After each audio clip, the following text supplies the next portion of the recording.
You're listening to Everything Out There with your host, Steve Stockton.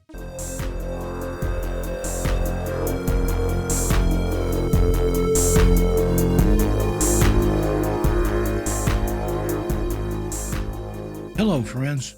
Now, the Tartarian Empire is a conspiracy theory that proposes a vast, advanced civilization existed in the past and was responsible for constructing many of the world's most impressive buildings. Adherents of this theory often claim that these structures were later inherited, repurposed, or even destroyed by modern society. In the context of America, several architectural styles and specific buildings are often cited as evidence for this hidden theory. One of the key characteristics of Tartarian architecture is its grandeur and ornateness. Buildings from the Gilded Age, with their elaborate facades, towering spires, and opulent interiors, are often held up as examples. Structures like the Singer Building, which was demolished in 1968, and the original Pennsylvania Station in New York City are cited as prime examples of Tartarian influence. Even the temporary buildings of the 1915 World's Fair, with their impressive scale and intricate details, are sometimes attributed to this lost civilization. Another common theme is the use of advanced technology. Tartarian buildings are often said to incorporate features that were beyond the capabilities of the time, such as intricate ventilation systems, radiant heating, and even free energy devices, shades of Nikola Tesla. Some proponents point to the existence of underground tunnels and chambers beneath many old buildings as further evidence of this advanced technology. Now, it's important to note that there is really no credible historical evidence to support the existence of a Tartarian empire, but that's what they would want you to believe. The architectural styles attributed to Tartaria can be readily explained by known historical and artistic movements, such as Beaux Arts and Art Deco. The advanced technology claims are often based on speculation and possible misunderstanding of historical construction methods. The Tartarian Empire theory, while intriguing to some, is ultimately, at this point, still a fringe belief with no provable basis in fact. And it's crucial to approach such claims with a healthy dose of skepticism and rely on variable historical and scientific evidence, even though some claim this has all been scrubbed. While it's certainly fascinating to imagine a lost civilization with advanced knowledge, it's important to remember that our world's history is rich and complex enough without inventing what some believe are fictional empires. I'll let you decide for yourself. Now, some examples include the Salt Lake City Temple in Utah.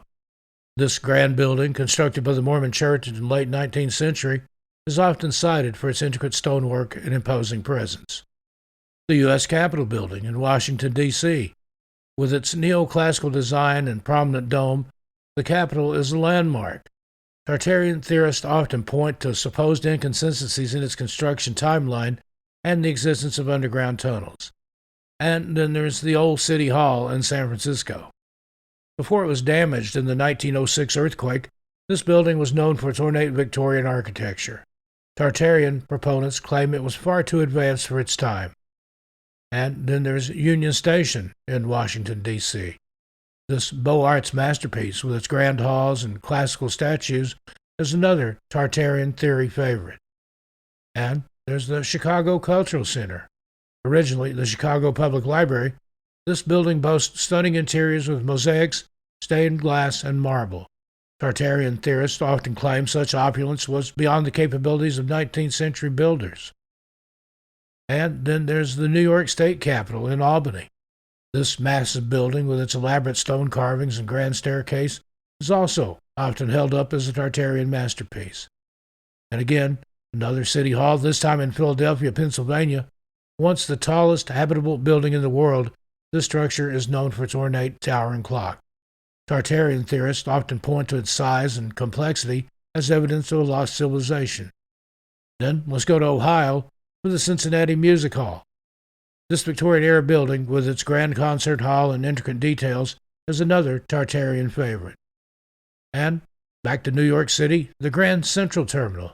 This iconic transportation hub, with its celestial ceiling and Beaux Arts architecture, is often cited as a Tartarian creation. Now let's hop down to Asheville, North Carolina, the famous Biltmore Estate. This sprawling mansion, built for George Vanderbilt in the late 19th century, is often cited for its size and opulence. Tartarian theorists claim it was far too advanced for its time. However, the Biltmore estate was a product of the Gilded Age when wealthy industrialists built lavish homes to showcase their wealth and taste. Now, the Tartarian theory often relies on selective presentation of facts, and sometimes there's not a lot of historical context, but again, I'll leave it up to you to decide. So, welcome to this show where we're going to delve into the captivating world of the Tartarian Empire theory. This intriguing concept proposes a lost civilization responsible for many of the world's most awe-inspiring buildings, including many right here in America. We'll journey across the United States, exploring grand structures and architectural marvels often cited as evidence for this hidden history, or at least scrubbed history. But we won't just stop at admiration. We'll try and peel back the layers of speculation and examine the historical context. So join us tonight as we try to separate fact from fiction, appreciate the ingenuity of our ancestors, and celebrate the rich tapestry of the architectural heritage that surrounds us, regardless of how it came to be.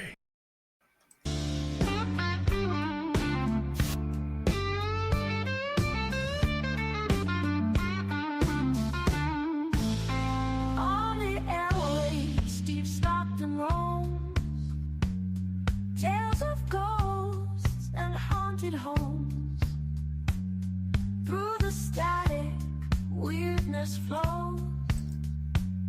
Mysteries in the dark it shows. Whispered voices late at night. Alien beings out of sight. Creeping shadow. Hello, once again, everybody. Welcome back. Steve Stockton, everything out there on the Clyde Lewis Ground Zero Radio Network. Thank you for joining us tonight. Got a real special guest with us this evening, all the way from Los Angeles. Good friend of mine, Brown Dwarf. He's got a YouTube channel, Brown_Dwarf. I'll link it in the show notes. But we're going to talk about some old world architecture here in the United States, and as well as some aerial phenomena that he covers very well, and whatever else we can get into. Brown Dwarf, how you doing, brother? Greetings, Steve. Excited to be on here. Honored and blessed. This is super exciting, man. I'm Thank you. Always a happy to be on. pleasure to have you as a guest. I know you've been on here before. I think you've been on here, and I know you've been on our From Beyond that we do on Wednesday nights. I get confused sometimes. I got so much stuff going on in so many different places. But either way, it's good to have you here tonight, brother. Thank you, thank you. And as you can hear in the background, we're just talking about city sounds. There's some sirens going by there. You might hear some other unexpected sounds throughout the conversation here. Getting a little tongue tied. Yeah, no.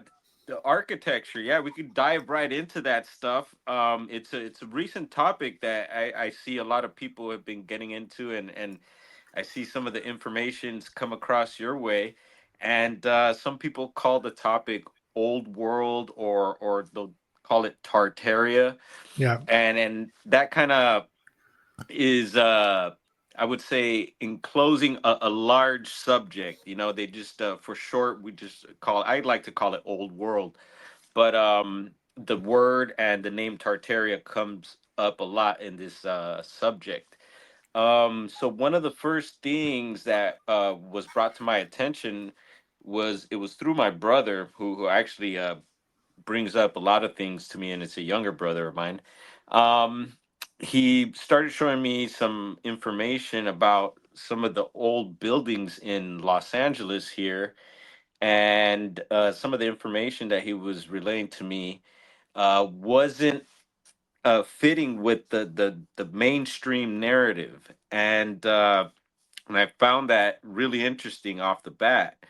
And one of the first things was some of the dates of these buildings and stuff, and yeah, some of those dates just really didn't make sense.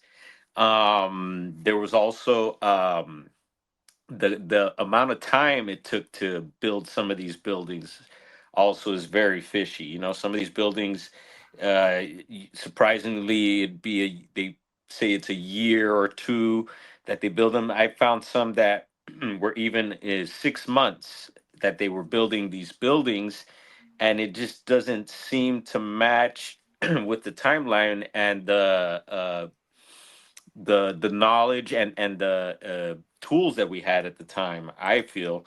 Um, I know that there is a lot of old architecture from way back that people are know famous stuff, um, and I just feel like some of those types of buildings, we really got to question these days, because like I'm saying, this information that's coming about now is really challenging the information we're given now. So yeah, I don't know how you said that you possibly found out of this subject through me. I'm not sure how you found out about it. Yeah, I'm trying to remember. It was, I think, when you were with us on one of my YouTube channels, From Beyond, with Lee G from First Floor Audio. Yeah. We were you mentioned it, and how there, and when you're where you're at in downtown LA, there were buildings and things that kind of fit within that. And then once you start looking into it, there's a lot of buildings and stuff. Like you said, they were putting them up in record time back in the 1800s, and it doesn't make any sense to me. And I look at, like, some of the skyscrapers in New York and things.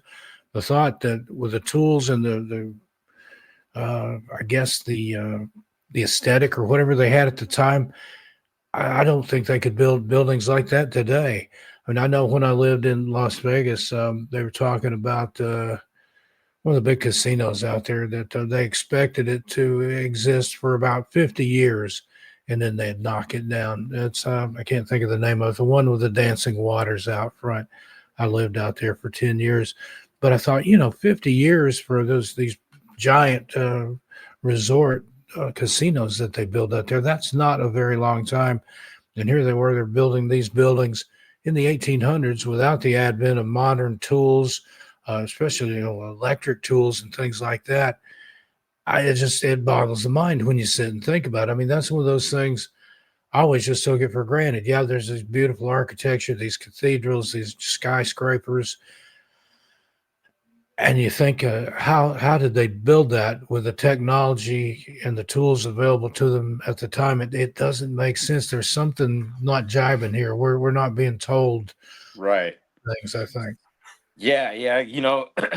A lot of times the joke comes up of horse and buggy, because that's what they tell us is what we had at the time, right? Pretty much we were in horse and buggy and stuff like that, and no electrical tools, and I forget, I'm pretty bad on the date of when, like, certain tools came out, and but yeah, it's just, once again, it doesn't seem to match. And also, another thing that comes up with these buildings is also the that there's technology in these buildings. And so uh this architecture is obviously, it's high grade masonry, and so it's someone with a lot of knowledge. And yeah, you mentioned that those Las Vegas resorts only lasting about 50 years, where these buildings have lasted possibly hundreds and maybe even thousands of years. Another thing is, these buildings also tend to go a lot lower than what they seem at the face level. So a lot of these buildings go underground, and there's a theory of the mud flood comes up, because there's buildings that look like they've been almost dug out. It seems like the floor that the buildings at the first floor, it'll have windows and parts of the building that seem that should have been way above ground, and it's at ground level, and parts of these buildings seem to be going underground also. And so it seems almost obvious that there's more to these buildings. And when you look into it, that there's a lot of buildings that actually go underground. And when you look more, some of these buildings even connect. And so it makes you wonder what is going on, because you're starting to look into tunnel systems also, and come to find out there's a lot of cities with underground tunnels and stuff. And once you start digging into that, more stuff comes up, like old railroads and different things like that. And it's very interesting also. uh, Coming back above ground, some of these buildings are believed to have had and still have technology. When you look at the tops of some of these buildings, you'll see a lot of times they have used certain metals. I think a lot of times like coppers and stuff like that. And then you'll have these, I forget the names of them, but they're almost like antennas at the tops of these buildings. And so the question comes up: what are these things? What were they used for, or what are they for? And yeah, another theory is that they were possibly harvesting energy from the ether somehow.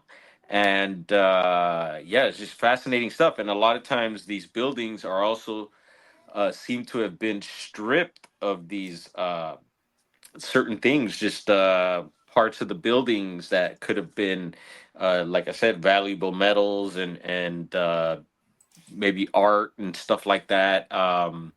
Yeah, so it seems a lot of the time you'll get these pictures, old pictures of what looks like they're constructing these buildings, but a theory is that it could be that they're deconstructing these buildings. So when you'll see old photos of supposed buildings that are being built, you'll see scaffolding and stuff like that.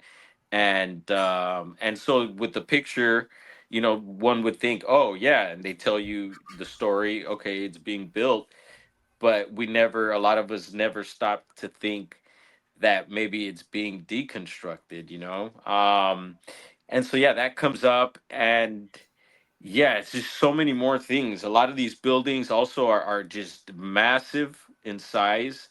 A lot of them tend to have these giant doors as well. Sometimes some of these doors are just massive. And so one thinks and questions, why are these doors so huge? And so yeah, when to get into that and questioning that, you get into the rabbit hole, and the topic of giants come up. So that's another thing with this whole topic, giants.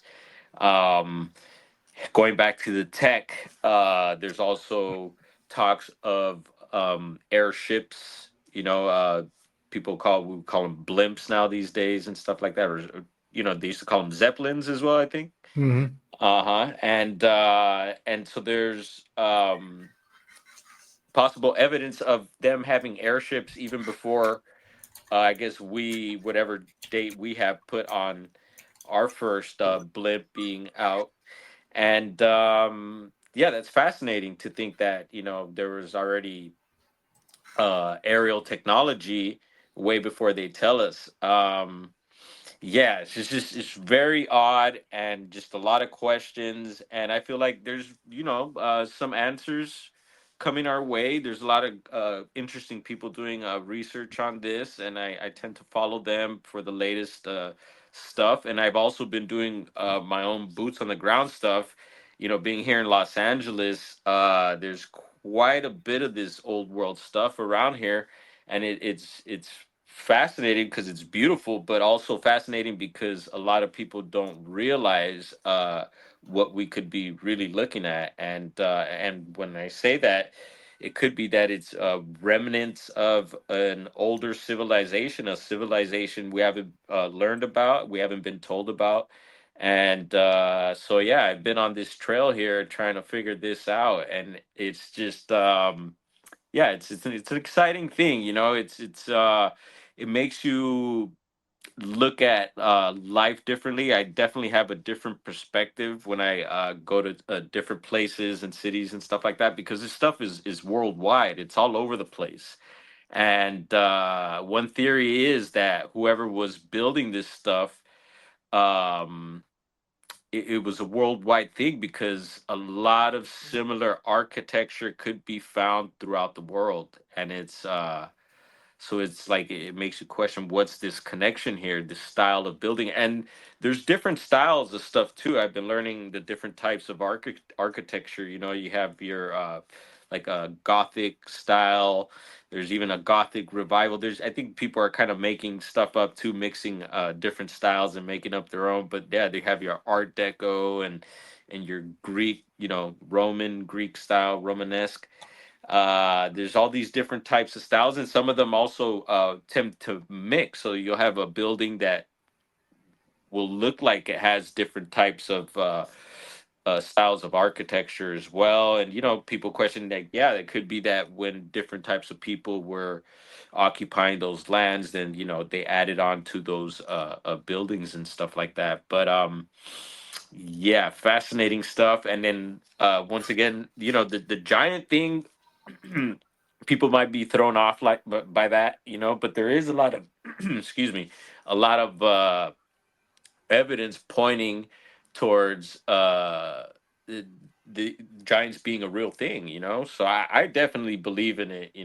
There's a lot of different cases throughout the world, and here locally we have Catalina Island, which is also known. I'm sure you've heard about the giants, the skeletons that they found out there, and Catalina also being, we'll probably get into the aerial stuff later, but also known for UFO activity and stuff like that. So I got to visit there as well, and there's this structure on Catalina that is known as the casino, and it's funny that's come up as in the topic as an old world structure, and I got to check that out up close. I should have examined it a lot more closer when I had the chance, but I was still questioning it at the time. I wasn't sure, and eventually I heard someone that I follow mention it, and I was like, darn, I should have dug a little deeper in there. But I definitely did a outside scan of it, and I think it's very possible. And it's interesting to think that you have these giants being found on the island, and then once again these one of these structures. And so for me, there's a little connection there. Um, and yeah, it's just it makes you question the history we've been taught in school and everything. It just really flips all that upside down, and with that, there's a lot of stuff that may bother people, because it just kind of flips your world upside down once you start getting into this stuff.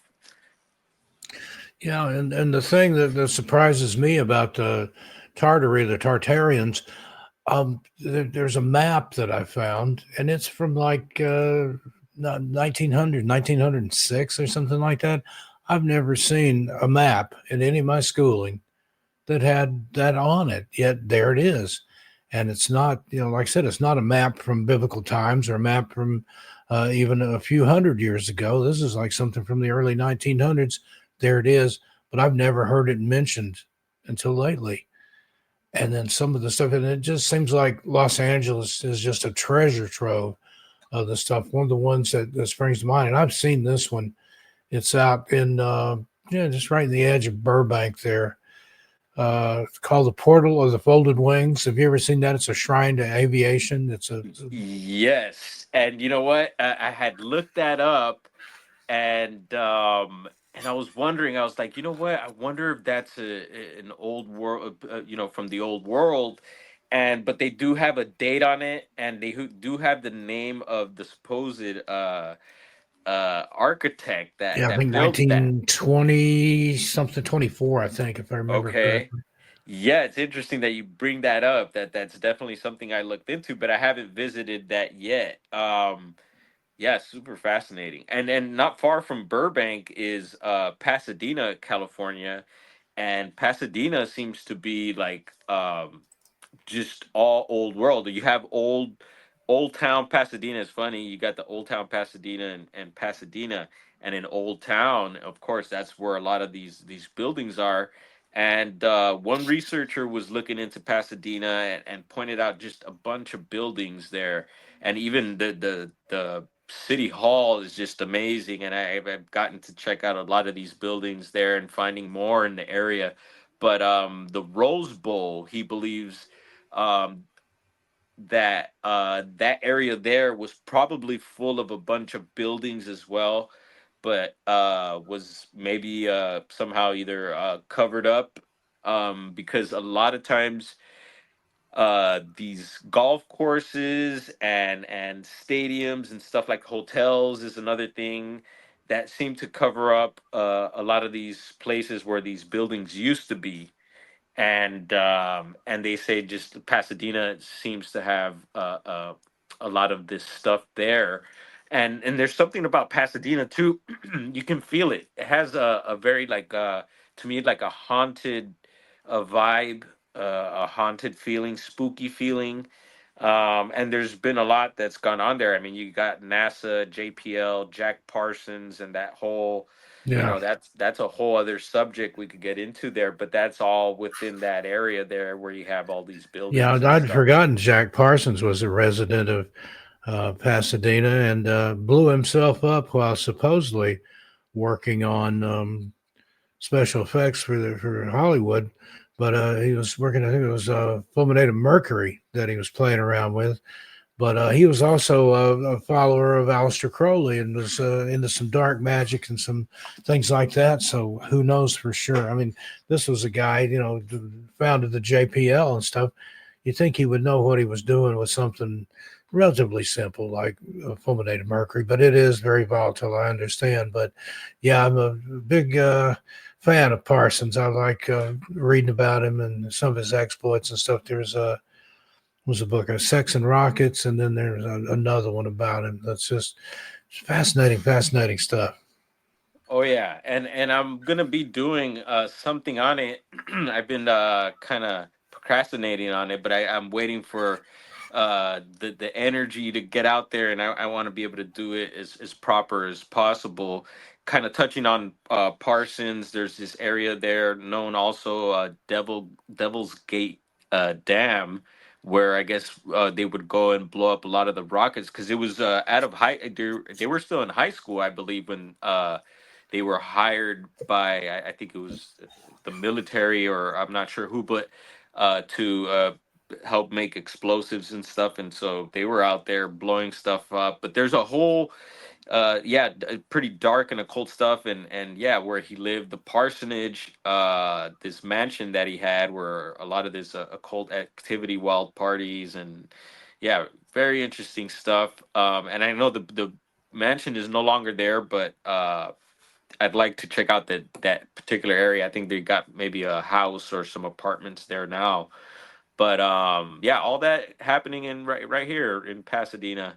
And also another place, it seems like these major cities are the hubs of these uh old world center points, but at the same time so are these small towns, very small towns. You'll find some of this old architecture as well. But I wanted to point out in California that San Francisco, of course, is another major one where you'll find a bunch of this stuff. And San Diego as well is another major one. You got a Balboa Park there. That's a major one. Yeah, that's a wild looking structure there at Balboa Park. Yeah, yeah, definitely. I've never been there either, but um, we theorize that somehow the zoo, San Diego Zoo, and what else is there? I think there's something else there, but somehow the zoo is covering up, like were mentioning that the golf courses, hotels, and stadiums and stuff like that. So in this case, it's the zoo that's covering up a bunch of stuff there, and I hear it drops down in levels also. So it'd be interesting to poke around there a little more. Yeah, there's just so many places, especially in Southern California, that warrant exploration. Thing, and if you can go boots on the ground, that'd be an awesome series. I'd love to see that. Yeah, definitely. I'm trying to get out there as much as possible. Um, And yeah, the gas prices has still been hitting the pocket hard, so it makes it a little bit difficult. But whenever I get the chance, I check things out, and I'm just working on also documenting things, and I've recently gotten some new gear to help me out with editing videos and stuff. So just learning how to do all that to be able to present what I'm expressing better, and it's coming along, just chipping away at it, learning new things. And also I've gotten some recent gear to help me live stream and podcast also, because I want to be able to present some of this stuff and show some of the findings, and really break down also some of my videos. And yeah, so we're working on that as well. But yeah, anytime, I mean, even when I think back to places I visited, there's throughout my travels, and I know you've traveled a whole lot. um yeah, I could remember a lot of places where it's like, oh yeah, seeing some of these old buildings, or old things that could pertain to the old world. And for me, one of them, off the bat, being in I remember visiting Brazil, and we were in the state of Salvador. It's northern Brazil, and there's a small town called Pelourinho, and there it's like a cobble street stones. And man, let me tell you, everything there seemed old world. But at the time, I had no idea. I wasn't into the topic. I just knew that a lot of these sites were tourist destinations and stuff like that. But now, learning some of this stuff, it definitely, I would have looked at those places with different eyes. And so yeah, there's just different places, in even in Mexico, you could find a lot of this stuff there. And even the old megaliths, this is all this stuff that we're talking about as well. It makes you wonder about some of the stuff we're taught from Egypt, and stuff like that. And just other cultures that go way back. So it seems like the more you dig, the more this stuff comes up. And the more that the narrative is just not making sense. And there's very, very bizarre things that people are starting to find, like even in the narratives. So like, for instance, in like some of the buildings, you'll find this fire narrative. A lot of times in these old world buildings, they'll have a history of fires. And a lot of times it seems like that there couldn't have been, I mean, or there wasn't a fire, because these buildings are made of certain materials that can't burn. And but in the narrative, they'll say that it got burnt down and then rebuilt. And sometimes that'll happen several times throughout history, but yet the building's still there. And or a lot of times they'll demolish these buildings, and maybe even throw in the fire narrative. And the fire narrative is possibly a nod to this group that is holding this information. So we believe that there is, you know uh, certain secret societies, some of them that are well known, that have to do with maybe even the construction, or with having the information of the truth of these buildings, and the real history. Um, yeah, yeah. So yeah, I Yeah, just I would say, like the Masons. I mean, that's what they right. were all about. And I don't know. It's just, like I said, it boggles the mind looking at some of these places. The New York Public Library, the main branch, the marble on the library building is about 3 feet thick, and it was built like in between 1897 and 1911. That thing is just monstrous. And looking at some other examples here, picture of Spokane, Washington in the 1920s, all this just incredible architecture. The Mhm. Panama, California Exposition Center, or whatever it's called, in San Diego. 1915.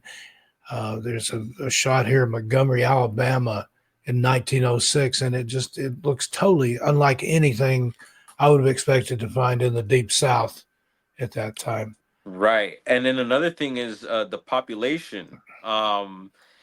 The the population when you look into certain towns and cities, and it doesn't match the infrastructure of the city. So they say, like, for example, they'll give you a date and they'll say at that time the population was this, but there's already a massive city there. So how is it that this recent population that just got there built this whole city up? And we're talking these amazing type buildings that I think would take a lot longer than what they're telling us to build.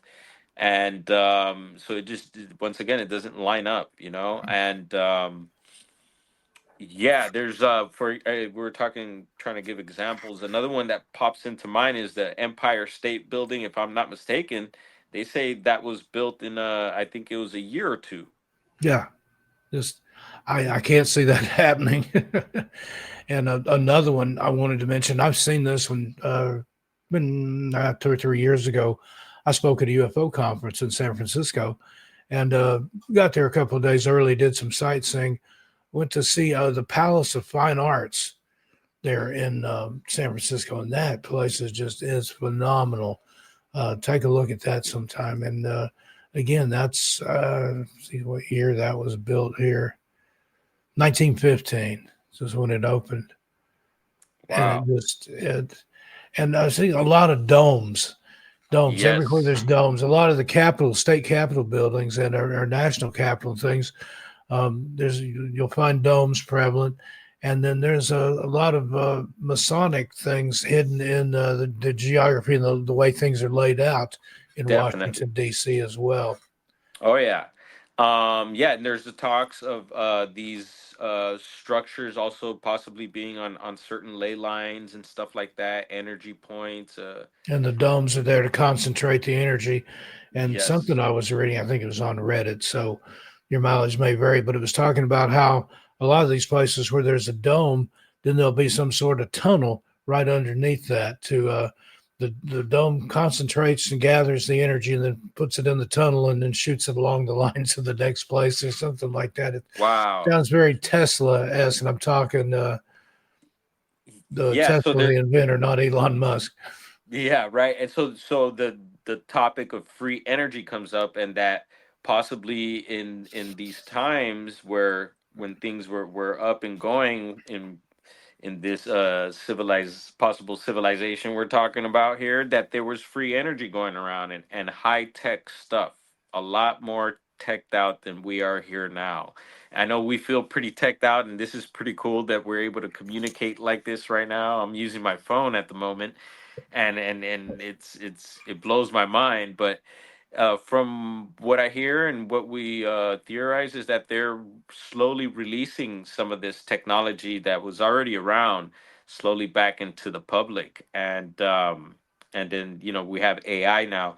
Um, there was a couple of things that you mentioned earlier, and hopefully they'll pop back up in my head here now. But speaking of AI, another theory is that these narratives are being pumped out by AI, because in the narratives you'll find a lot of times we were talking like the fire theory is one anomaly. Another one is that the repetition of certain names within the narrative. So you'll read about let's say a certain building, and for some reason let's say a certain last name, Richardson's and Sons, let's say, built the building. Well, then the name Richardson's will come out several times within the narrative, one or two, three times, and it's like almost like this computer had just uh, generated this narrative, and we're finding that in a lot of the stuff, just like the fire anomaly, and it's just really bizarre and really fascinating. And yeah, you were talking about the tunnels going down under the domes and stuff. There's another thing where they believe energy was being somehow produced or recycled somehow with the water fountains in front of these buildings. So you'll find a lot of these buildings used to have water fountains, or there's some sort of like water source nearby, and yeah, it's really interesting because there is certain buildings that I could find now that do have either a lake or a pond of some sort of water source or water fountains in front of them, and then also the whole thing with these bells, giant bells and organs come up too. Um, just like in a lot of these cathedrals and churches, there's these organs, and supposedly these bells and organs were also vibrating frequencies and energies that were they're producing certain types of energies or healing properties and stuff like that. I've heard, which is fascinating, and those are some of the things that also are missing from certain buildings as well. That we've noticed is sometimes these organs will go missing, or these giant bells. These bells is another thing, and then the antenna tops too. A lot of buildings seem like they've been stripped of these things, and yeah, it's weird. Makes you wonder where that went. Yeah, and another thing I find interesting, a lot of this stuff is tied to expositions or World's Fairs. I know in Knoxville, Tennessee, um, had an area there called along Magnolia Avenue called Chilhowie Park. It's where there was an exposition there, and I believe it was 1910. Um, Appalachian exposition there. There was one in 1910 and one in 1911, and those were held to demonstrate progress in Southern industry. President Theodore Roosevelt spoke in 1910, and President Taft spoke in 1911. And again, there's that name game.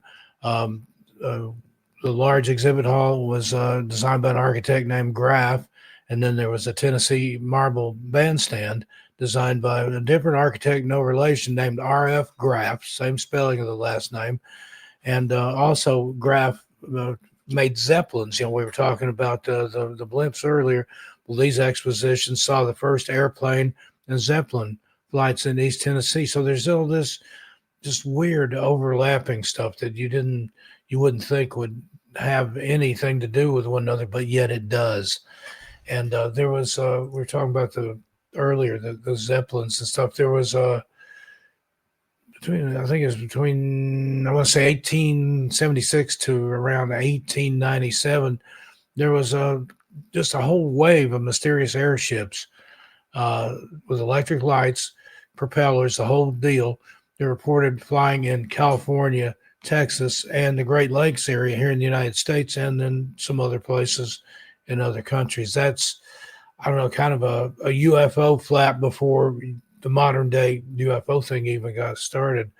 I wonder what all these flying machines was about. Because that's, you know, I've been to the Outer Banks and Kitty Hawk and been to the Wright brothers thing where they built their plane. So, and again, looking at the dates, all these things, you know, the telephone, the telegraph, the light bulb, flight, all this happened within just a span of a decade or so, or maybe longer than that, but all around the same time period. All of a sudden, there was just this burst of technology that seemed to come out of nowhere. Radio came to being in that time, and early attempts at television, and it just boggles the mind. Yes, agreed. And you mentioned the World's Fair. That's another, yeah, big thing that comes up in this. And you mentioned Tesla. If I'm not mistaken, I think I was hearing something that I think Tesla might have lit one of the World's Fairs up. I think with his light bulbs or something like that. If I'm not mistaken, or somehow he powered up one of the World's Fairs. I heard. I don't know if it was the one in Chicago, but yeah, it's interesting. And I heard recently that our new president was talking of having some sort of World's Fair type thing happen. I don't know if you heard anything about that, but that was interesting. I had a friend send me something about that. There was a few other things also. I'm telling you, there's so much that just pops into mind when you mention certain things, and I was trying to hold on to some of those things, but man, yeah, you could go many ways with this. So yeah, once again, the Zeppelins. What was something else that came to mind? Darn. Anyway, but yeah, anything else that you could help me bounce back here, Steve? What else could we chop up here on this Well, topic? I heard you mention the mud flood Oh a yeah, couple of times there. Expound on that a little bit, if you would. That's a yeah. new So part of this, new wrinkle on this horn to me. yeah. So there's been talks of these cataclysms throughout our history, and there's like what is it, the epic of or the Epic of Gilgamesh, is Yeah, that what it's called? Yeah, I believe that's what it is, and it's kind of like this mud flood. And then even looking into the Bible, there's talks of the flood there, and so it's very possible that's what could have happened here. And also another thing that comes up is possibly because a lot of these buildings have been destroyed. Obviously, we've had a lot of wars and stuff like that, and they're continuing to destroy these buildings. I mean, we've recently had, what was it, the Notre Dame building went up on fire. There's been several as of late old world buildings that have caught fire. So I believe it's it's still happening. Um, but yeah, it's just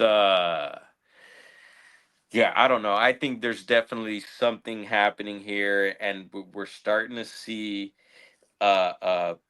just like a new world here. And it's kind of weird that I'm saying that because there's talks of the NWO, the New World Order, and all that stuff. But I do feel that there's some sort of awakening. There's a lot of information moving rapidly now, and things are just really starting to, I think, shine on a lot of darkness that's going on. So yeah, going back to the World's Fair, there's a lot of dark stuff behind that too. There was a lot of cool technology and things that were being presented in those World's Fairs, but uh, I've heard some dark stuff as well.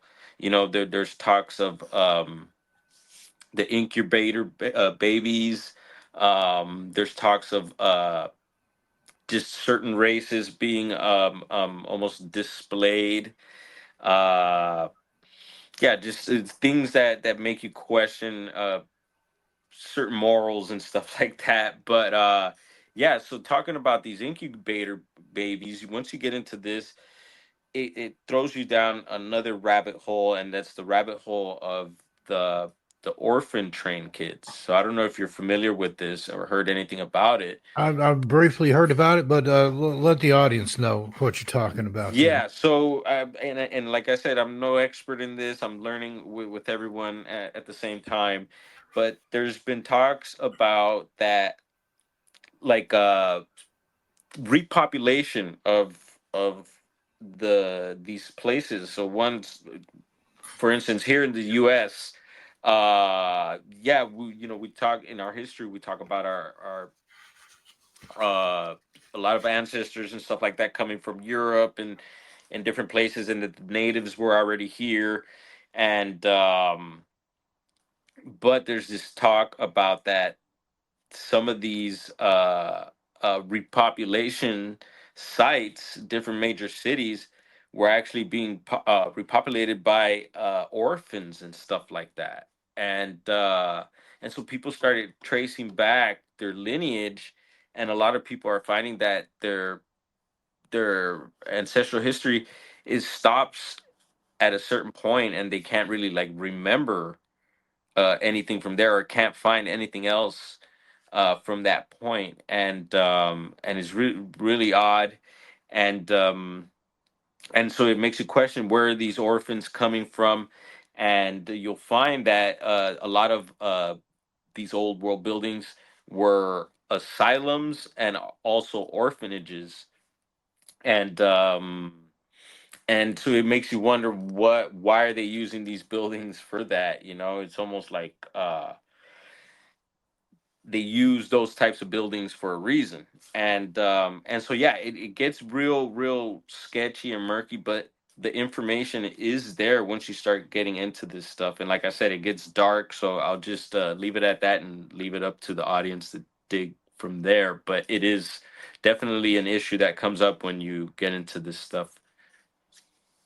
Yeah, definitely something that they'll want to do their own research on because we're just, I mean, barely scraping the tip of the iceberg here. I've watched video after video after video in the last few days, and I'm still learning, still letting it sink in, but it's almost overwhelming how much Yeah, stuff's out there, and it's one of those things that's just hidden in plain sight, like a lot of the Masonic imagery and things like that. And if you look at some of the things that they built, they were like schools, cathedrals, temples, museums, even some theaters and stuff. Some of those old art deco show places, oh yeah. things like that. And it's just I don't understand. I mean, there's something that feels off, that feels wrong about all this, and I can't even put my finger on what it is that feels so wrong about it. But it's like you were saying, those places feel kind of there's a dark energy, or like maybe they're haunted, or something there.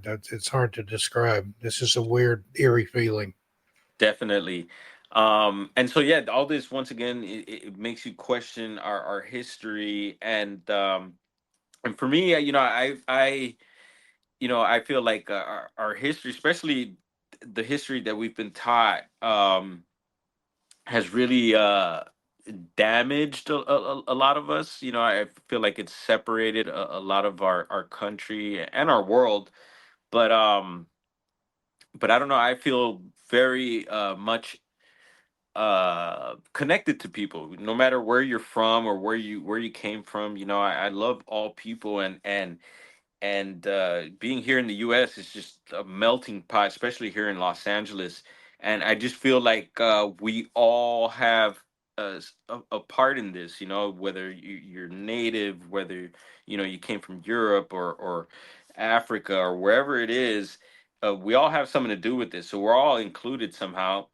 And we're all just trying to figure out what the deal is. And I feel like, yeah, hopefully this doesn't separate people more. I feel like hopefully it brings more people together.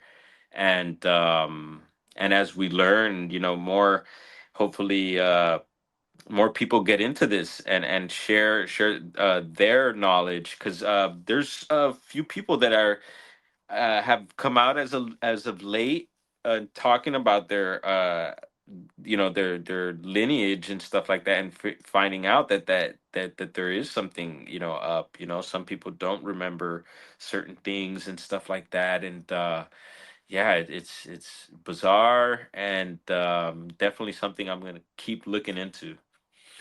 Yeah, and especially in this day and age, with 23andMe and all these things, and the genealogy.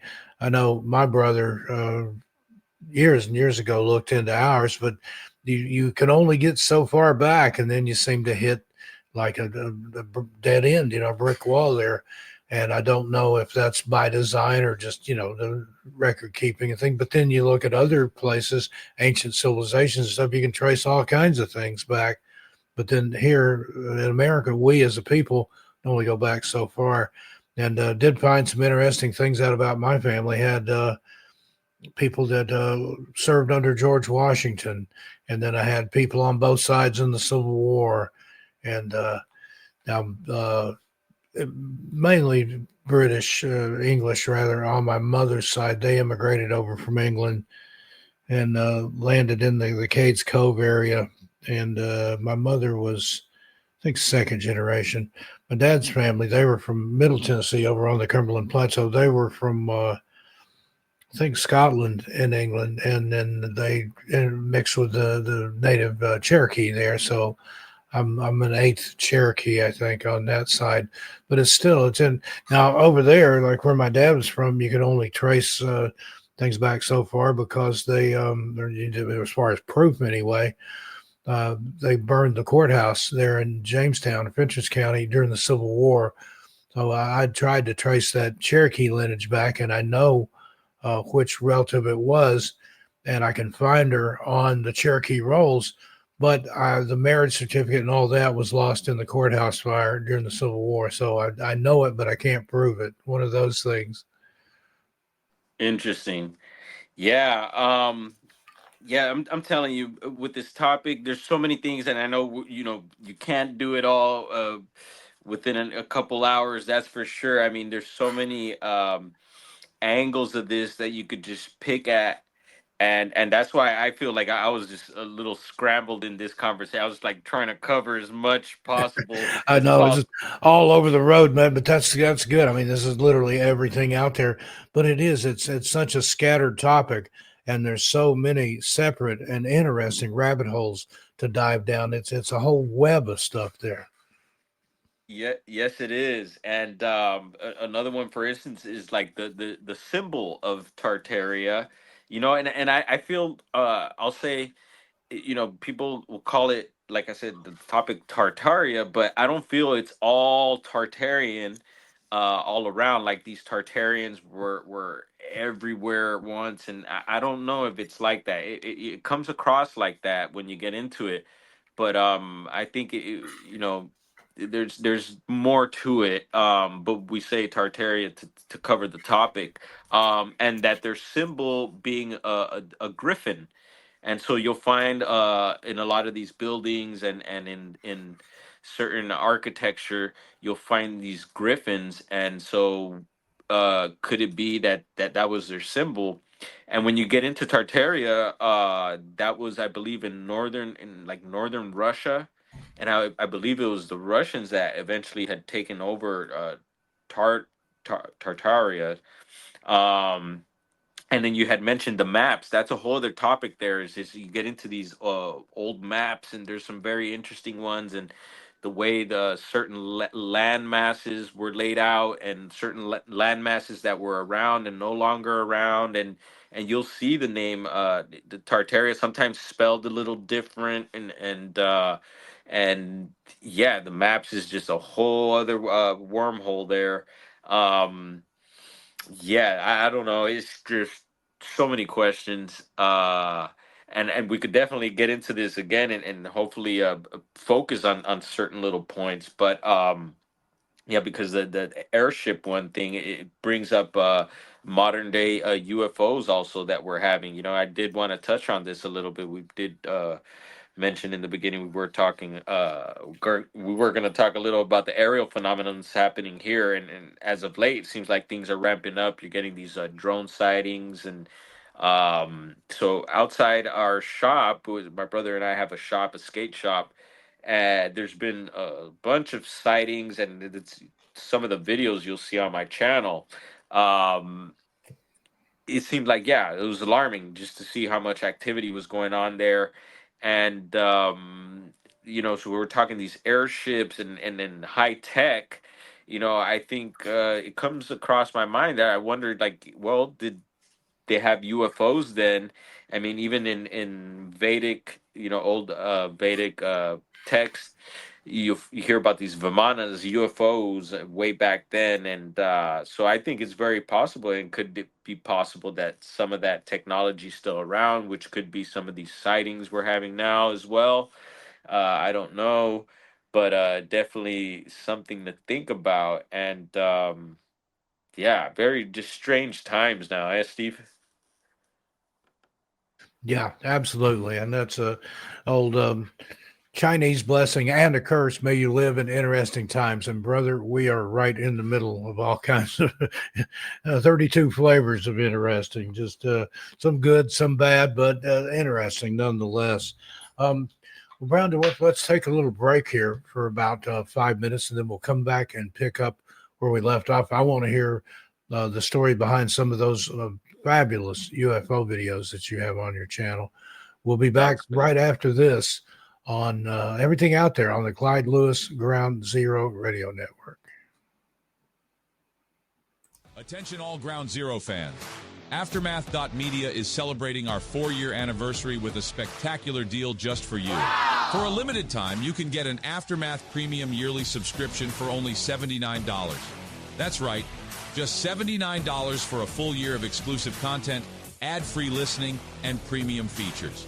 Dive into a world of incredible stories, top-tier journalism, and the best in entertainment. Whether you're a longtime listener or new to Ground Zero, this is the perfect time to join the Aftermath family.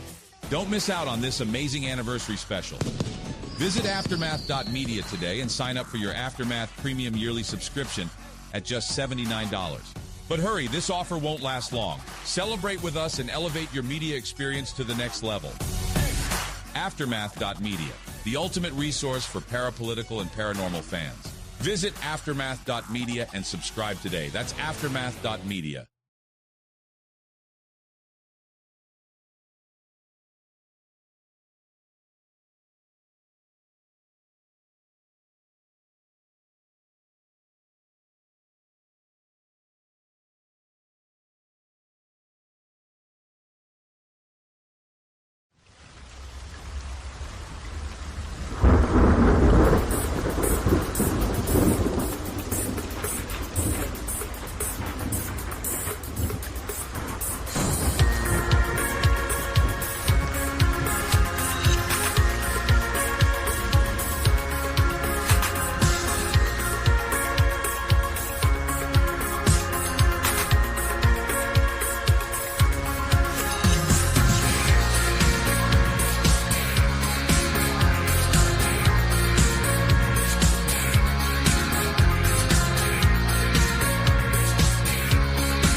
upset with someone.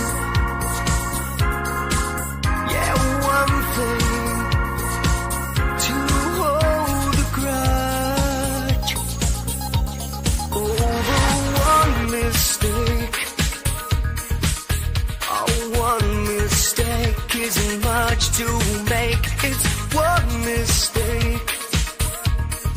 And you're sorry, you're so sorry, but it's just the calm before the storm. Someday the clouds will break so that the sun can shine.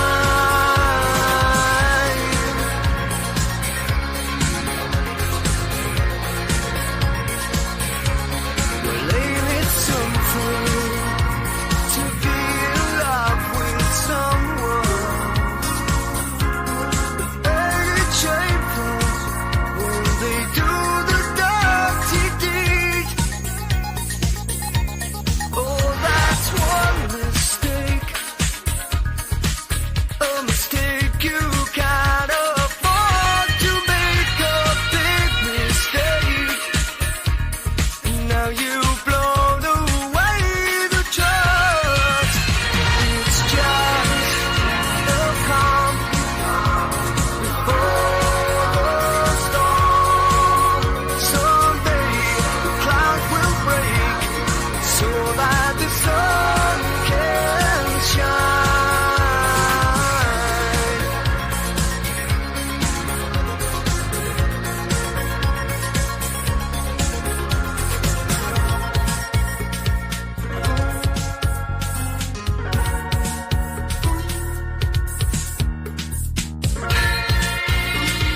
And that's Lee G from First Floor Audio and The Calm Before the Storm. Welcome back, everything out there on the Clyde Lewis Ground Zero Radio Network. I'm Steve Stockton, and we're talking to our very special guest, Brown Dwarf. In this hour, we're going to talk about some UFOs, UAPs, strange aerial phenomena that my friend here is documenting on his YouTube channel. That's Brown_Dwarf on YouTube. There'll be a link in the show notes. Brown Dwarf, I just wanted to ask you, what initially got you interested in UFOs? Was it a sighting, or did you just hear about it and start delving into it, or what's your backstory on that? Thanks for having me back, Steve. And that was awesome to hear Leon there. I didn't know that was him. Initially got me into this. Well, growing up in Los Angeles, Hollywood, California, it's kind of a trip growing up there. I was always exposed to a lot of, I guess you could say, programming, and a lot of those cool shows that you used to see back in the day on TV. Unsolved mysteries. There was a cool UFO show called Sightings. Oh man, there was a bunch of them back in the day that I used to follow, and so I always had a feeling that there was more out there. And I still believe that till this day. I'm at a point, Steve, where I feel like if you could think it, imagine it, it's probably has happened or is happening somewhere. Indeed, It's just, indeed. yeah. I feel like that every day. And so yeah, so as a youth, I always would keep an eye out for anything strange. I was always fascinated by like Ripley's and like the Guinness Book of Records and stuff. So always keeping an eye out for the strange and an ear out. Um, and so I remember, yeah, a few times, in the city, seeing some weird stuff in the skies, and never anything like a disc or anything. It might have been some like weird lights and stuff like that. But moving fast forward to now, once again, the technology, now we got cameras and phones and stuff like that, and there's a few other topics that I actually get into and you'll find on my page.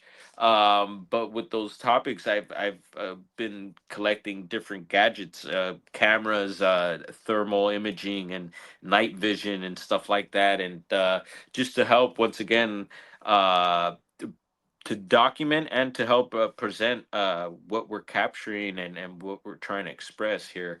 So with that, I've become not too bad with the hitting that record button, and it's almost like a lot of times it's a feeling, there's just these feelings I get sometimes, and I hear others also share this. And you'll look up and all of a sudden there's something there, or there's other times where you're just kind of scanning the skies, not much happening, and then boop, something pops up. And it's just different ways. There's also the CE5 method. I've been out with a few UFO groups here locally who do like some meditation work to try and summon these craft or beings. And it's cool hanging out with them. I've gotten some really interesting experiences and documented some interesting stuff at those gatherings as well. And it just seems as of late, because I was living in Northern California and Southern Oregon, but I had recently moved back to LA, and even up north, I was having experiences there. There was one particular property where I was having strange activity, and these lights were popping up, these orbs of light. So if you dig far enough back in some of my videos, you'll see that where these lights, these orbs of lights, were popping up on the property along with other strange activity. So there was stuff happening up there, and then I get down here to LA and been out here a few years, and the past couple years it's just been almost like nonstop outside of the shop, where you're getting these weird anomalies and weird objects in the skies, and some of them I believe could be mimicking certain objects that we're used to already and know of. So, for example, I think there's certain balloons that have been popping up in our area, which look like a party balloon or your normal balloon, but it's not acting like a normal balloon. These things sometimes and they'll have like a tether on them and everything, but they tend to like sometimes they'll seem to disappear and appear. They'll also seem to I don't want to say radiate, but it's almost like a flashing. So imagine if you're looking at a mylar balloon floating in the sky and the sun's hitting it. That flashing from the mylar balloon, that's what it looks like, but I don't think it is all the time. And we do get balloon traffic, which is, it's also kind of a weird thing because there's this interesting documentary that I've seen called Balloon Cult, and I recommend people checking that out. It's a two-part documentary, and it gets into these balloon type objects and some of these other anomalous objects I'll be talking about. And this guy kind of gives his perspective on it, and it's super cool because it's very different than the mainstream UFO stuff, which I really question. I really question a lot of the mainstream stuff, which I feel like I stay on top of, but it's a lot of it is not what I'm experiencing and what others that I know are experiencing, and so yeah, some of these objects are sometimes once again these orbs. So it'll look like these balloons but without the tether. Sometimes they're an odd shaped, like not quite perfectly round or spherical, and sometimes they are. And they've come in different colors, and this is most of this footage is daytime, and yeah, we try to weed out any stuff that could be trash or bugs. There's also these other objects that are seeming to show up along these other anomalies, and these objects seem like your typical like flying saucer, and they zip by in the video. They're so fast sometimes you can't even see them. And so when I first started seeing those, I figured these are bugs or flies or something, right? And I started slowing down the videos, and I started noticing these seem very saucer shaped. But then at times, these things, whatever it is, seems to have these like wings, like a bug, but they're not, because these things are moving very, very oddly, not like your typical insect, fly, or whatever. And they also tend to disappear, like appear and disappear. It seems like they're like uh coming in and out of our reality, almost. It's what it seems like. And these objects seem to be almost like monitoring anything that's flying. So basically anything like a balloon, an airplane, a helicopter, anything that's flying, you're pretty uh I'm pretty sure that I could capture these things, and especially in out this area outside the shop. And there goes the train.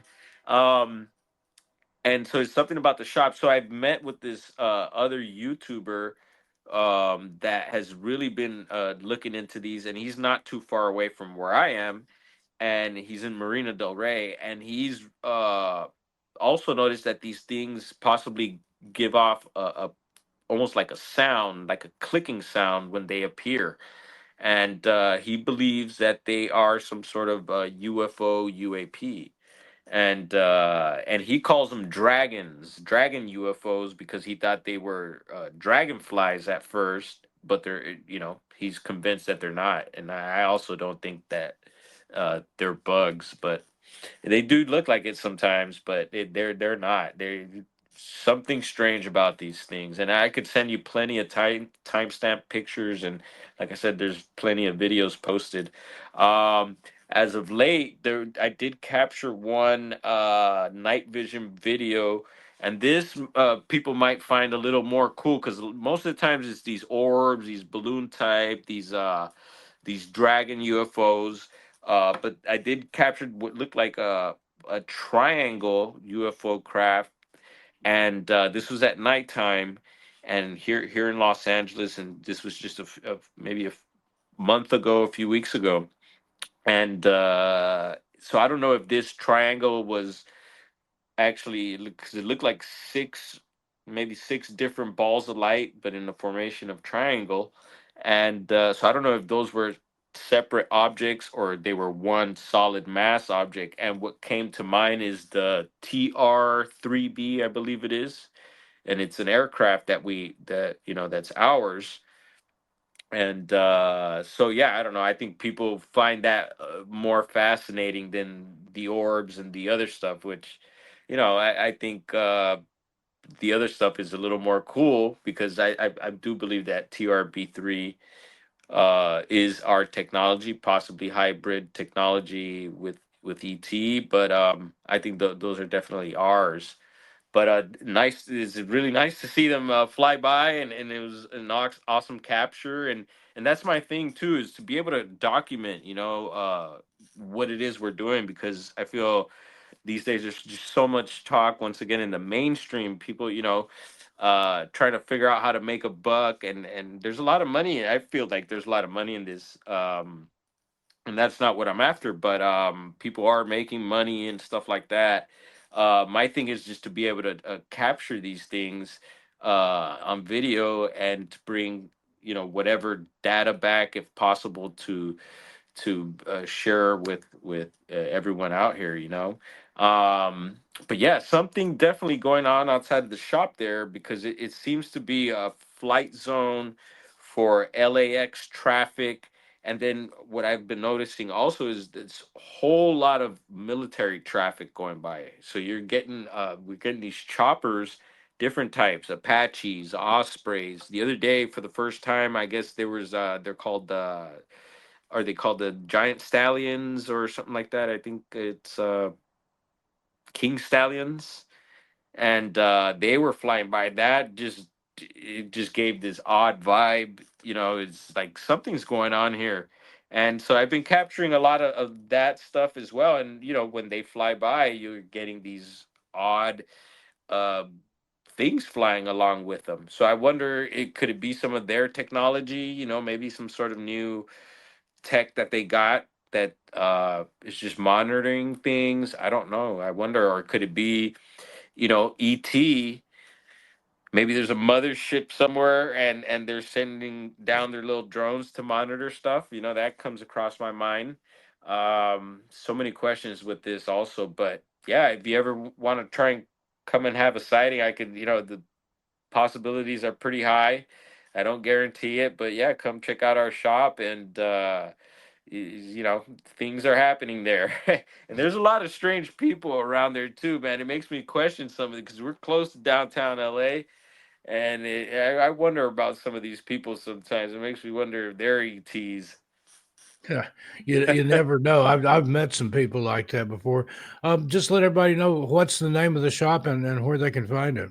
Yes, we're located in East LA, right at the border of Boyle Heights in East LA, on Olympic and Indiana.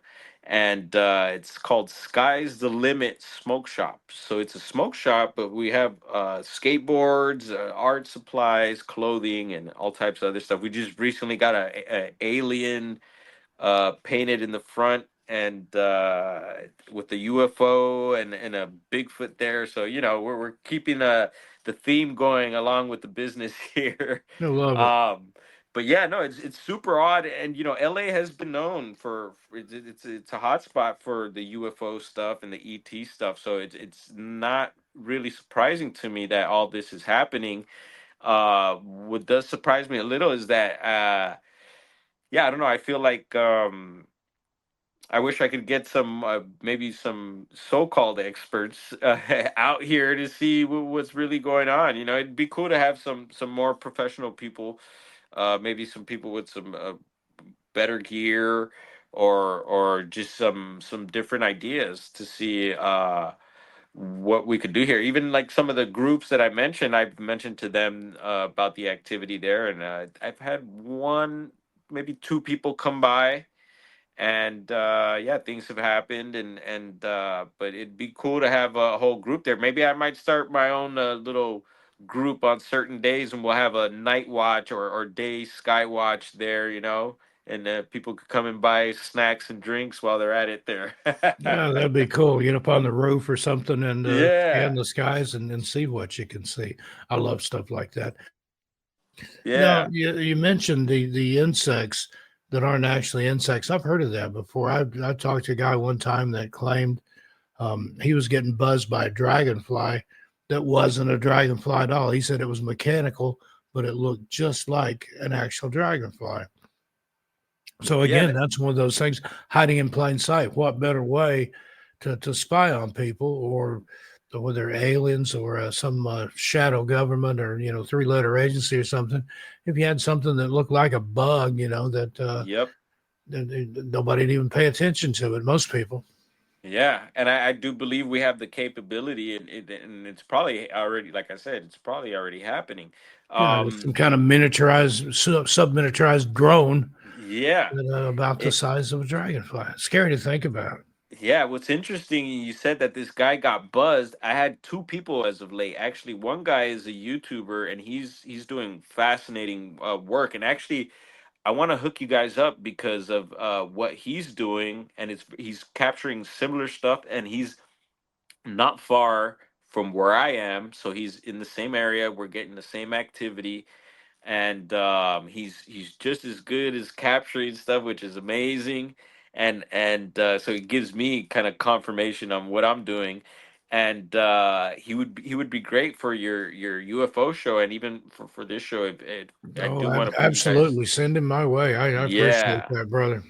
yeah, and so he recently posted a video about talking about that he got buzzed, and he believes by one of these things, and he felt that it was he felt it was a negative thing. It wasn't a good feeling, he said.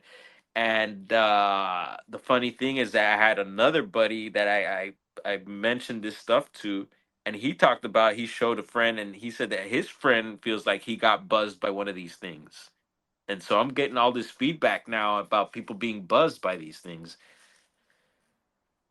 And again, it's frightening to think about because we know we have the micro technology to be able to build things like that. And again, how many times have you had some kind of bug just come out of nowhere, either a bee or a fly or something like that, and just get right in your face like it's been sent, to vex you? So I don't know. I think there might be some credence to that there. And again, that's one of those out there theories, but who knows? And I wouldn't put it past the powers that be to do something like that. Oh yeah. And to give people an idea, back in the day there was these things, and it's funny because they kind of faded out of the scene, but there was these objects called rods The that people. Roswell rods. Yeah, I thought about that earlier when you were talking about Yeah. the insects. I haven't heard anything about that. They tried to debunk it and stuff, but if you look at the video, it sure looks like something that's not supposed to be there.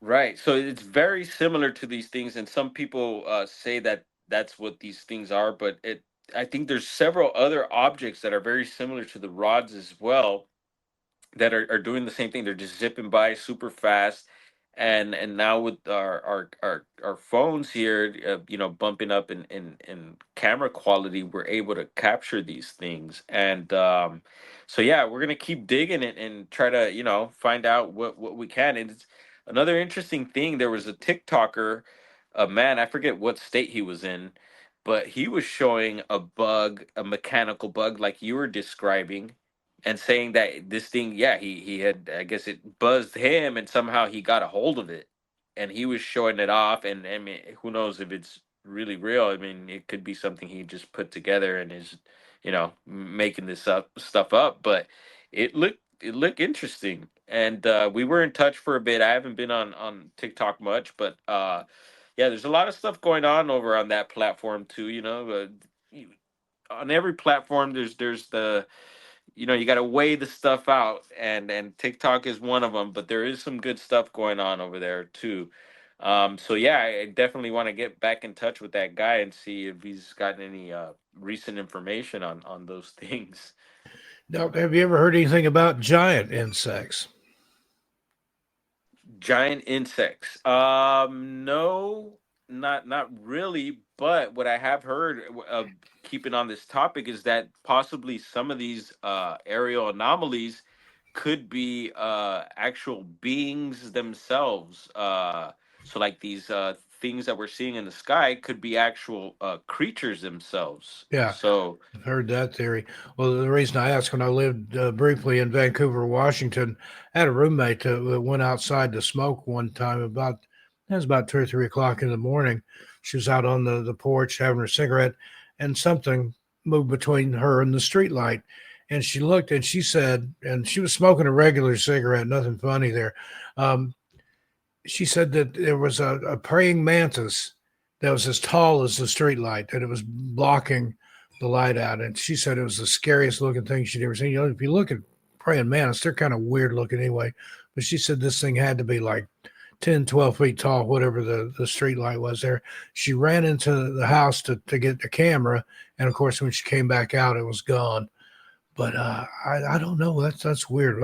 That would scare the pants off me if I saw a oh yeah. praying mantis or a spider. There's a guy I know in East Tennessee, up in the northern tip of East Tennessee, a place called Roan Mountain, where they've seen a fireball, and there's all kinds of hauntings and stuff up there. He told me he could take me to a cave where there resides a spider as big as a house cat. He said, now I'm talking about the body of the spider as big as a cat. That's not counting the legs and stuff. And I took a hard pass on that one. I don't like spiders, and I especially don't want to come across one as big as a cat in a cave. Yikes. Yeah, no, yeah, but the mantid, it's a thing, we've gotten into some of these different genres and stuff of cryptids and aliens, and the mantid, it does come up, the insectoid type of ETs that come in different sizes, possibly even the grays being some sort of type of insect like uh you know a being. It's possible. I think it's who knows, but yeah, definitely creepy. And yeah, there's something about these ETs and the way they're described. Sometimes a lot of them would get referred to like insects and stuff like that. It's very bizarre. Yeah, it makes you wonder. The weirdest thing I've had happen recently, it's been a couple of years ago now, it's when I was living in the high desert in New Mexico. And there was a kind of flap going on about these Chinese weather balloons that they were seeing everywhere from coast to coast. Well, had this garden shed out back, but what it was an aluminum frame with like a tarp material stretched over it in the shape of a greenhouse. And I went out there one morning, and it was gone. It was just gone out of the backyard. Um, I went around in a couple mile radius with a friend of mine looking for it. I looked in all the neighbors' backyards, and even went down by the river and then looked down there. Of course, if it had gotten in the river, I wouldn't have found it anyway. Well, a week to the day later, I got up, went outside. My garden shed is back, but the back end of it is caught in a tree, and I don't even know how to describe it. I've got pictures of it, and I was out there trying to get the rear of it down out of the tree, and the neighbors over the backside of the fence there, their granddaughter was visiting. She was 7 or 8 years old, and she pops her head up over the fence, and I said, did this come out of your backyard? Did you see what happened? She's pointed up and said it came from up there. And there were some other little kids there playing with it. And they agreed they had watched it fall out of the sky. They said it was just like looked real tiny. They saw something in the sky, and it came down almost in the footprint of where it had sat, except for the rear end of it that got caught in the tree. And the top of it was blown out. I mean, there was a hole in it. And I was wondering if like the wind took it up and maybe a fighter jet or something shot it down. And my other neighbor said, you need to take a can of spray paint and paint not a Chinese weather balloon on the side of it. So if it takes off again, they won't shoot it down. But that's one of the most mysterious things that's ever happened to me like that. I mean, for something to be gone a week and then end up, like I said, almost exactly where it was sitting, except for the back end of it that was caught in a tree branch, just boggles the mind. But I think I wish I'd had a GoPro attached to that brown dwarf. Wouldn't that have been some amazing footage? Oh man, no, to see what took this thing up and how what shot it and got it back down, or why there was a big hole in it, is That is bizarre, weird. That is a trip. but a true story. I believe you. Believe. Oh man, no, that's one for the books for sure. Yeah. Have you ever had anything happen like that? Anything apport or teleport or now I know I've seen some lights in the sky and things that did that to just kind of be there and then not be there. Um, and I've seen the famous Brown Mountain lights in Brown Mountain, North Carolina. That was very interesting. Have you ever seen any of those aero phenomena like that? Some people try to say it's reflections or it's swamp gas or this, that, and the other. But until you've seen it and experienced it, and even then, it defies any explanation. But it's obviously not a reflection. It's obviously not, some kind of a swamp gas or piezoelectric activity or something like that. They move with some intelligence, either self-contained or something intelligent is controlling them. First time I saw them, I was on the other side of Wiseman's Gorge, and I thought it looked like somebody with a light running around in the trees over there. And I thought, that's just silly looking. But then I ended up spending the night, little camping area there, and the next morning I could see across the gorge there, and the place where I saw the lights among the trees, it was like sheer cliff faces. There was no way anybody could run around in those trees. Those trees were growing on little ledges where there was just enough room for the tree. You ever seen any of those mystery lights or spook lights? Yep, that's exactly the types of lights that I was mentioning earlier that we were having up in Northern California on the property. So these the property we're up in the hills of Southern Humboldt, right near where this Netflix documentary called, you might have to bleep this out, but Murder Mountain. Okay, that's a whole other show there too, Steve. Whenever you Yeah. want, but No, you can say whatever you want on here within reason. But yeah, I spent some time up there when I was living in Oregon. I'd driven down to San Francisco, stopped at Mount Shasta for a couple of days, and then came back up that way through where the legend of Bigfoot yep. things that are there, the Golden Toilet. What else is in that area? You know where I'm talking Oh about. yeah, that's the northern Mendocino. So you keep going north on 101 there, and I know Yeah, exactly that toilet and the legend of Bigfoot. There, that little area, I've gotten report sightings from there actually, and so you keep going north, and then you'll hit the eventually the town of small town of Garberville, and up in the hills of Garberville is eventually you'll hit the town of Alder Point, and that's where the Murder Mountain is based out of. Anyway, we're a few hills over, basically in that community though, and the property was 40 acres. So we had 40 acres there, and our nearest neighbors were all spread about, and this community there, we were in a gated community, so you needed a pass code to get in, and it's dirt roads, like I said, pretty heavily forested. And I've had some strange things happen there pertaining to Bigfoot, and once again another show. So we're gonna have some more shows here, Steve. yeah. uh, Have you ever been up to Mount Shasta?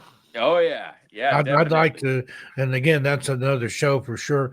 But I'd love to hear about some of your experiences there. I had some strange things happen up there, and Shasta is just one of those places. It's a vortex or an energy spot, power spot. I've heard people say it's like an international UFO landing zone there, the Oh, oh, international flight deck for UFOs. yep. Yeah, no, you've done quite a bit. I love your series on the Shasta legends and stuff. You've really Yeah, done I some great love work covering on that. I'd there. love to go back up there too. My wife's never been out west, and maybe when our son's a little bit bigger, we'll have to take that trip. But I love Shasta and that whole area. Yeah, Steven, and if you do, if and when you do come out, please let me know because I'd love to go there with you. That'd be epic. Yeah, that'd be great. I've already got plans to buy him a skateboard from your Oh, shop too. all right, right on. That sounds Especially if you good. have like some of the from my era. I used to ride like the pool boards, the peg boards. Yeah. Like set them up with an Alva deck with Indy trucks. And do they still make Kryptonics wheels? That's how far I've been out of it. I don't know what they I make haven't anymore. seen them. I know the Kryptonic wheels, and I remember you telling me a little bit of your skateboarding history too, which is really cool. But yeah, no, we have some of those old cool type boards, some different types of boards, small ones, long boards, and different types. So we'll definitely hook you up. Good deal. Um, but yeah, back to those lights on the property is very much like the Brown Mountain lights, like you're describing. These things, I would see these things float through the woods. I've seen them on the ground, shoot up into the sky, and vice versa. I've seen them drop out of the sky. They'll look like stars sometimes, and these things will also like pulsate and dim out, disappear, reappear, and it looks like at first when I first seen them, I thought it was somebody on the property with a headlamp or something, and they were moving around and because these things tend to almost like I like to describe it as like a if you were to put some wind under a wiffle ball, it has this like weird, almost like dancing type movement to it, Yeah, and exactly. Kind of bobbles along. It doesn't follow a yep, straight path. It just kind of, like you said, like a wiffle ball. It has uh that huh, little. It's kind of slow, but there's curves. There's little nuances to it and stuff. yep. And I've seen these things most of the time. It has this blue, like star white color to it, but I've seen it change multiple colors too. I describe it as like when you get the flower power in Mario Brothers, and you start changing all those psychedelic colors. Good analogy. Yeah, yeah. Yeah. And so these things were popping up almost on a nightly basis. And I began documenting these things. And a lot of times I would be on my own out there too. I'd be by myself in in the woods in these lights, and it would get a little creepy sometimes because I was very much familiar with the missing 411 phenomenon at the time, and then people going missing and stuff. And I'm like, wow, but what if these things are one of the things that are causing this? And so I would take my little breaks from recording, because I almost felt like this telepathic connection to it. I'm not saying I'm a telepath, but I would like almost communicate with this stuff. It was almost like I would ask it questions, and but I'd never had anything negative happen to me. I've heard of people like, they say don't follow those things, and that they're spirits, and I've heard many different theories about them. But uh there's also the topic of Bigfoot coming up along these strange lights, which really made me get into the whole Bigfoot topic even deeper than I was at the moment, because I was having other strange activity like trees breaking and wood knocking sound, stuff that people pertain to Bigfoot, along with these lights on the property. So yeah, yeah, very very strange stuff. And there was one time where it seemed like a bunch of them landed on the property, but this time they were orange, and it just looked like almost like a fire on the ground. And I remember waking up. Something had woke me up out of my sleep, and it's like 3 in the morning. And for some reason, I looked outside because I would look out at odd times at the night, and I would spot these lights, and then I would start recording them. And so this time I was sleeping. I suddenly woke up because of something woke me up, and I look out the window and I noticed this cluster of orange on the ground way down below. Like, it was weird the way the house was set up, but we had this lower tier of the property, and way down at the lower tiers where this activity was happening, it looked like a fire. And like up there, when if you see fire or smoke, you better get on it, because you know how the fires are up that way. Oh yeah. And so yeah, I recorded this thing, and it just looked like a mass of these like orbs, and it was the oddest thing. And then my cat jumped on me and kind of ruined the recording there, but I did capture that.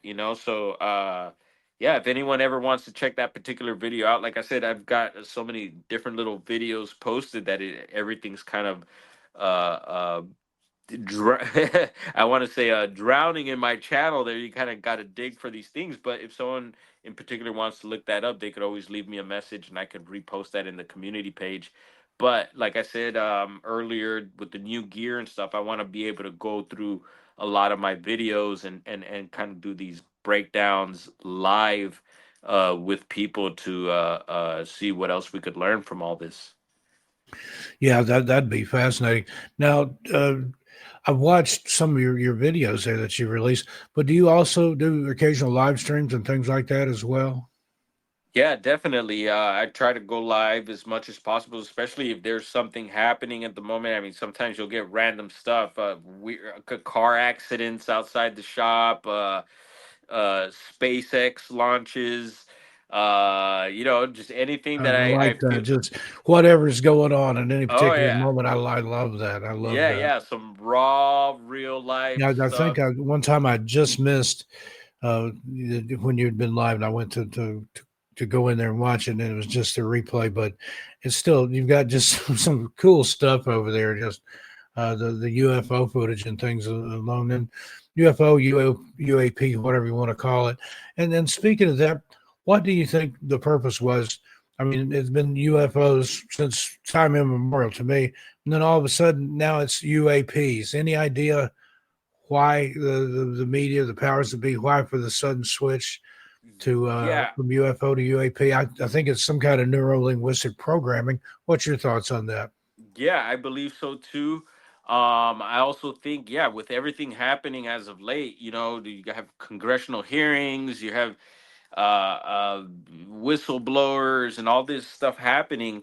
I feel like they maybe want to stir things up more for people confused because people are already confused. We don't know what the heck's going on. People are out there claiming they know, and it's real a confusing thing. And I think to stir things up even more, they're going to throw some more letters and acronyms and all that to just confuse people even more. Just more alphabet soup.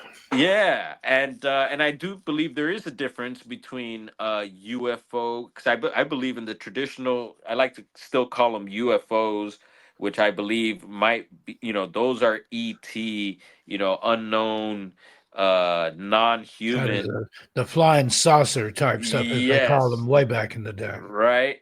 And the UAP nowadays, which still could be, yeah, I believe there's different types of weird anomalies and phenomenon, and that could fall under that. But I think for the most part, they're using the UAP to describe man-made or hybrid craft, man and ET hybrid craft. So yeah, that's so when I hear UAP, that's in my mind I think of man-made or hybrid craft, as to where UFO is more of a ET 100. Yeah, somebody said. Now I don't necessarily buy into this. That was they were trying to distance themselves from the typical UFO crowd. There's some wild people there. Let me tell you, you're talking about some of the strange people that you meet outside on the streets there in L.A. There's some strange attendees at UFO conferences. There's some very, very unusual people that I met at the one I spoke at in San Francisco. I'm not saying they're bad people. They're just very, very different. They're definitely march to the beat of their own drum and kind of do their own thing. But there was, I mean, we're talking abductees and stuff. It was a curious mix of people. I bet, and especially being in San Francisco, that's once again, like LA, one of those places where you just have a melting pot of different types of people, and it's just a lot of bizarre stuff going on Yeah. there. A lot of the old world architecture there too. I think I mentioned it earlier, but the Oh Palace yeah. of Fine Art there, and there's several places that I got to visit. Yeah, and one thing I forgot to mention, going back to the old world stuff, is that looking into some of these buildings, I started finding out that a lot of Scientology buildings are possibly old world as well, and San Yeah, Francisco has a beautiful one. yeah, that one, and then also one of the lists I was looking at had the Mormon temple there in Utah as an example. Oh wow, yeah. No, that doesn't surprise me. And everywhere. I mean, and it's not just in North America. I mean, there's a list here that I found online, all these different countries and continents and things. There's examples of it everywhere. And the more I look into it, the more I study about things, the more I'm convinced that there's something to all of it. I don't think we have all the information yet to totally unravel it, but I don't know. It's just like you were saying earlier, it doesn't feel right. There's a strange energy there, a dark energy. These places feel haunted, or maybe like a liminal space or something. hmm And what one place I want to recommend too that I hear is fascinating, and just by the little bit that I've looked at, that is full of some of this old world stuff is Budapest. So check out Budapest, you guys. And one more thing I wanted to ask you about. A couple of years ago, I made a video about this strange thing going on called the Hiding Man of Griffith Park, and you actually went out there, boots on the ground, and looked around. Maybe more than once. Did you ever find anything or see any of those strange posters that are they're supposed to be up out there? Yeah, I'm still looking for a couple of those posters for us, Steve. But yeah, no, I was once again. You went into this whole even your series on Griffith Park, Los Feliz was Yeah, the amazing. curse and hauntings and phantoms on horseback, and then you had the haunted picnic table there where the amorous couple were killed by a falling tree branch and stuff. There's a lot of Yep. stuff going on in Griffith Park. You got the old LA Zoo out there. You got the observatory that's Yes, infamous for sir. the scene in A Rebel Without a Cause. The Bat Cave, the original Bat Cave Yep. And from the yeah, TV series is there, and the Andy Griffith show where they're walking along, going to the fishing hole or whatever. That was filmed in Griffith Park. trip It out. has it's a storied place with an incredible history. Yeah, and then so the hiding man thing came out, and it's become a urban legend now, and but I do believe there's something to it, because going back once again, these strange characters and people that you find here in this in the city, and so a lot of the home, the homeless issue is a big thing out here, just like everywhere else, but it seems to be an epic center here, and they've been doing a lot of cleanups and stuff. But yeah, along Griffith Park you have the LA River, and a lot of these people have been pushed out towards that way. And so with that you're going to have all types of different activity going on. And one story that I came across my way was about this hiding man, and yeah, that this guy was leaving these strange letters throughout the trailheads of the park, and they were very bizarre, and some of them very detailed, talking about once again underground tunnels Yeah, connecting from, here we go again, you mentioned Burbank earlier, from Burbank to Griffith Park, and that to be careful, and that threatening, I don't know if they were threatening hikers or anyone ever got hurt or anything like that, but it was a big thing. A lot of hikers were on edge, and people were on edge.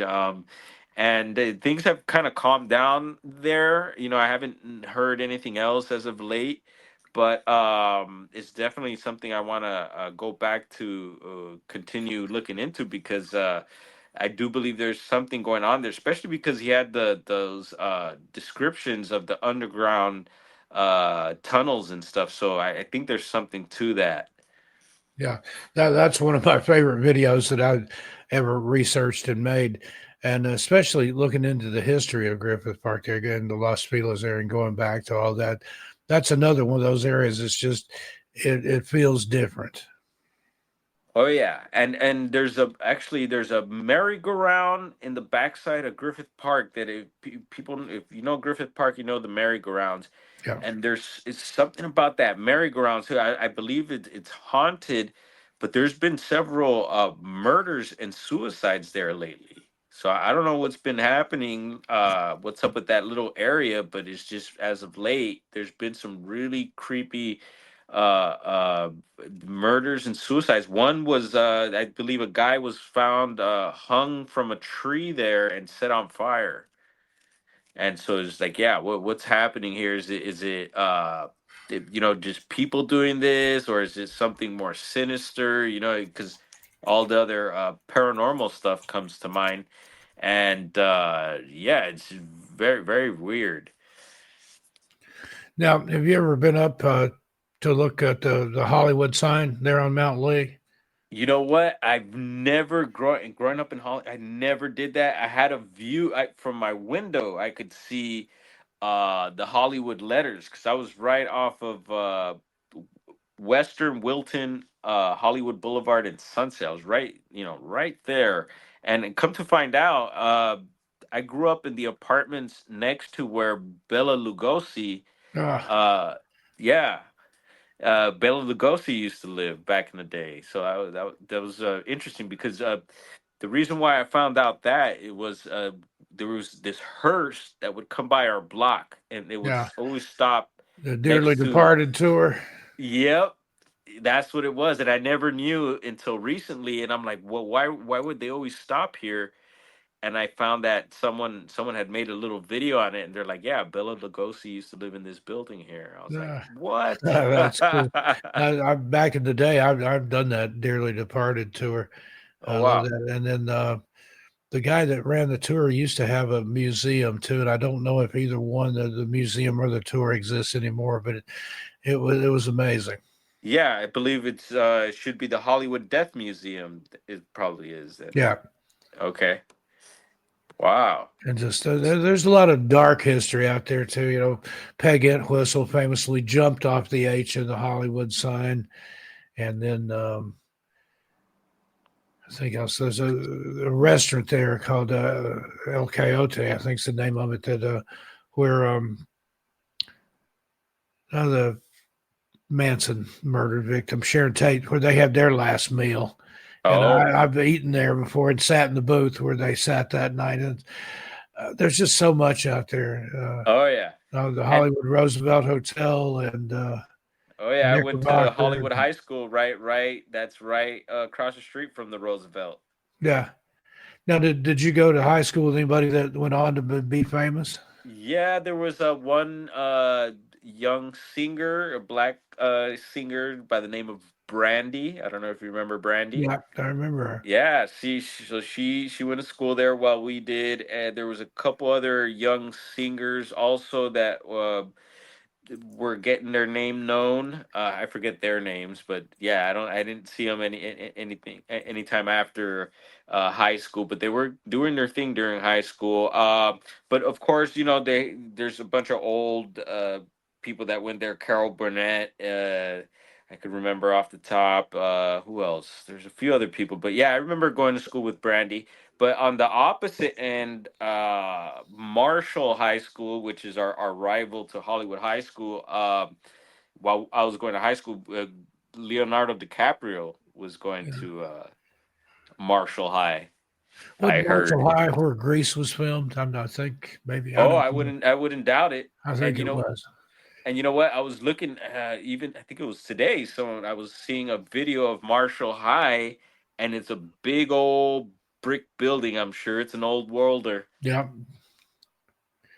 and a lot of the schools and things I find out. So there's like schools, cathedrals, libraries, theaters. There's something to all this, buddy. We're going to unravel it at some point.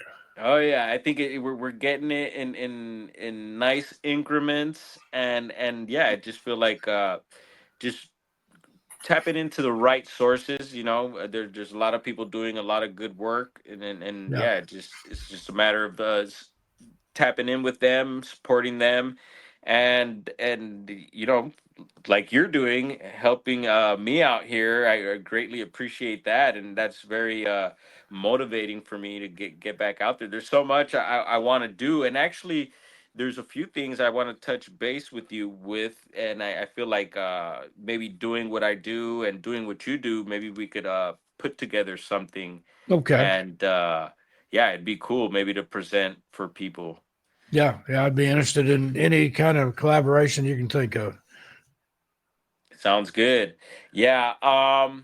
And like I said, as of late, there's several things I'm working on. We recently had gone up to the Angeles National Forest here, and that's another area which is very close. I mean, to us, it's like 20 minutes from here, and it's once again right by JPL. You know, JPL and NASA. They're at the foothills of the Angeles San Gabriel Mountains here, and there's a lot of weird creepy history there too, with the kids missing, a lot of missing people, of course strange lights and anomalies in the skies, and there's actually Southern California has some Bigfoot reports, and some of them are out of here, out of the Angeles National Forest. So we went to go check out this area of a report from '95, and we ended up camping overnight.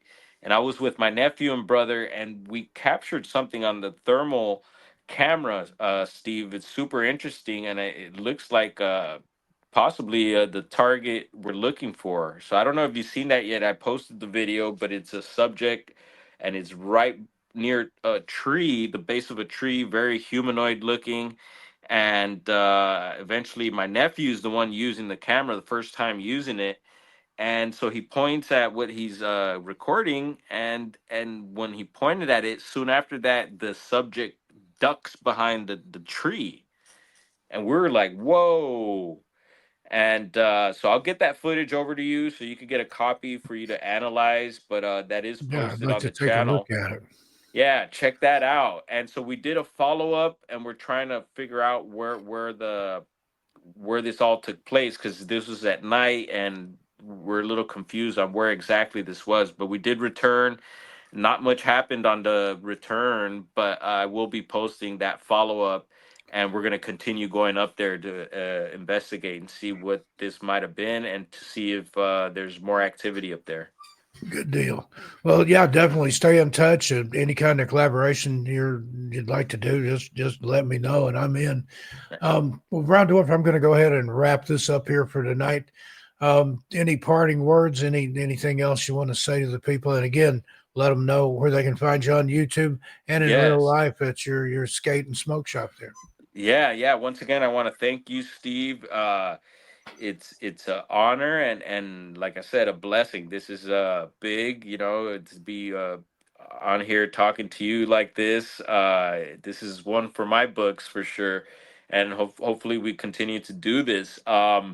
Yeah, sky's the limit. Smoke Shop, East LA, 3925 East Olympic Boulevard.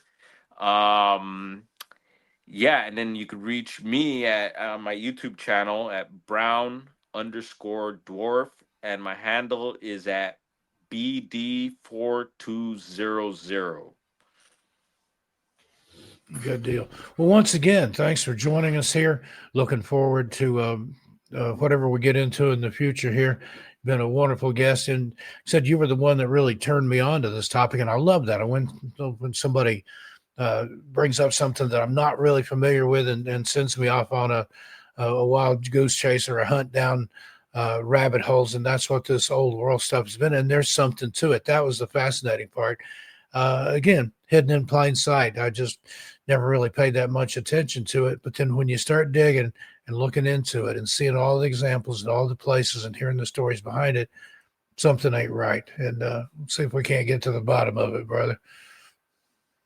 Yes. Yeah, you take care, Steve. And anything you need, man, I'm here, bro. Same. And stay in touch. All right, folks, we're going to wrap it up with this episode of Everything Out There. My guest has been Brown Dwarf. I'll link to the skate shop and the YouTube channel in the show notes. On behalf of Brown Dwarf and myself, see everybody a little farther on down the trail. Tell your animals we said hi. Good night, everybody.